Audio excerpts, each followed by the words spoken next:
So you guys have been watching a number of my projects with light guns for the past few days. And so today's review and this video, and I'm not sure how I'm going to edit this, is to get perfect placement and use the AE light gun well within approximately 4, maybe 4.5 feet. Now, a lot of information as far as using your light gun really close to the TV. This is the distance that I used to play with Time Crisis 3, or actually Time Crisis 4 on the PlayStation 3, with the 2 IR sensor bars there at the top. The problem with technology and a lot of understanding that's been going on is that you have to stand further back, or you have to stand 7 feet, 8 feet, 9 feet, and so on. But keep in mind, you're not shooting at the TV.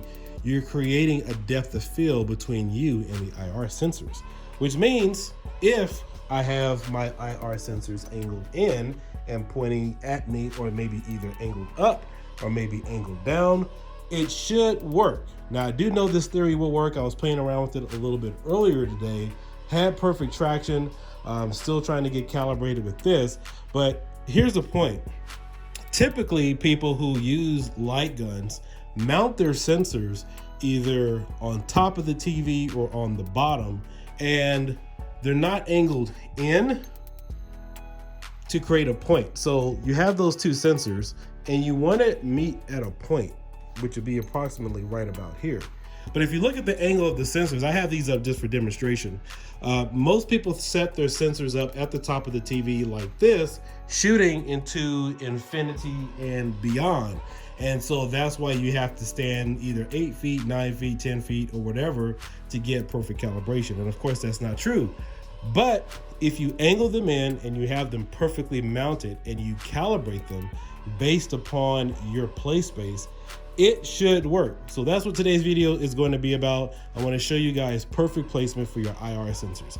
Now, again, you can also maybe put them on the wall, angle them in this way, put that on the wall, or actually put that on the wall over there, angle it in this way. But most people don't do that. They mount them somewhere around the arcade cabinet or directly on top of the TV. In fact, even if you mount your sensors on the wall or in the background somewhere, it creates a bigger depth of field based upon your position. So that's what we're going to get in today. Let's go ahead and check it out. When I was just a baby, my mama told me, son,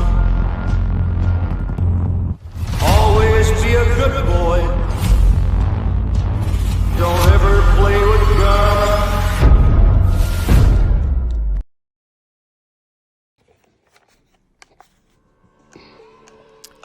All right, so another purpose for this test is I've been told through the grapevine that it's impossible to get the AE light gun to work any closer than 6 or maybe 7 feet away from the TV. So you guys are gonna have to forgive me for my camera angles today. I actually did this at the spur of the moment. Thought it was a pretty cool test because I'm actually getting ready to pack up everything and head on over to Best Buy so I can do that 85-inch light gun test for you.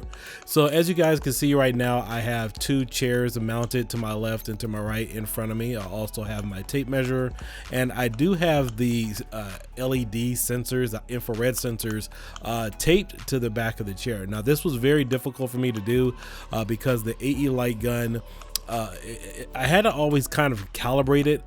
This isn't going to be an issue with some of the newer models where it actually saves calibration, and so that would actually save a lot of time in doing tests like this. But between having to move 2 different chairs and then also calibrate the gun and make sure I'm getting proper levels, it was kind of time consuming. But it's really sensitive. So once I have my AE light gun fully calibrated, I can now get down to my test. This is actually working out pretty good. I know before people said that you couldn't actually get any type of calibration or it wouldn't move, but keep in mind this is a 55-inch TV and I am sitting approximately about a good 5, maybe 5.5 feet away. If you also calculate my arm's reach distance, that would actually bring it down to about maybe a good 5 feet. But we do have tracking and it is working, which I am pleasantly surprised. But keep in mind, remember, if you guys watched my last video, we talked about creating a play space and also a depth of field.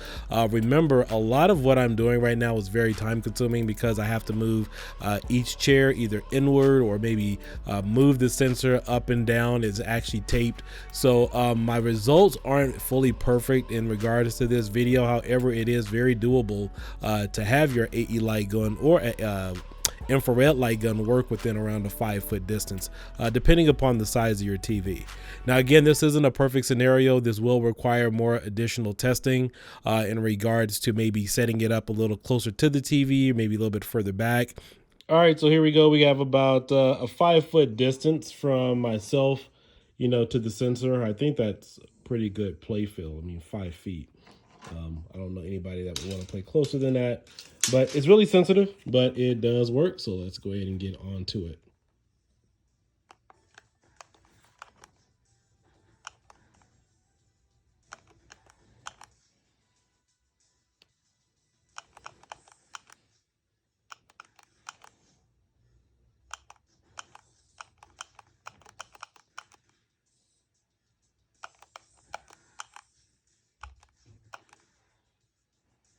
Yeah, it's just really sensitive. I probably should try recalibrating, but it does work. So we're at 5 feet.